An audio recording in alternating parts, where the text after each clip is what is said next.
Hello everyone, so in this video, we're going to be reviewing Cloud9 Daily Restore.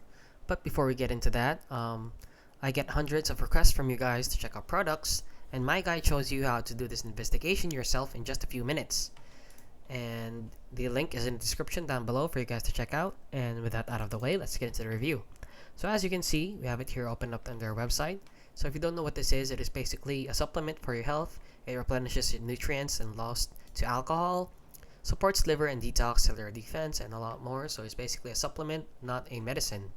So please guys, if you have a sickness, please consult your doctor and seek medical help. Do not believe or do not buy this product in the hopes of it being a medicine for your sickness. And actually, we have it here on Trustpilot to see the reviews. They only have 4 reviews, which is not a lot. And also on their website, they only have 16 reviews, as you can see.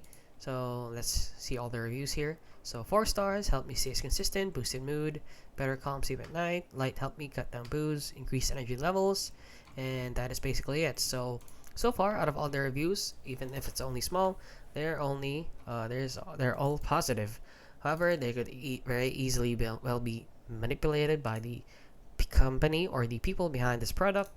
However, if you really do want to try this product out, I would advise you to do some more research about it, since it may have a negative impact on your health if it's not right for you. And yeah, that is basically it guys. So if you found this video helpful, please consider liking and subscribing.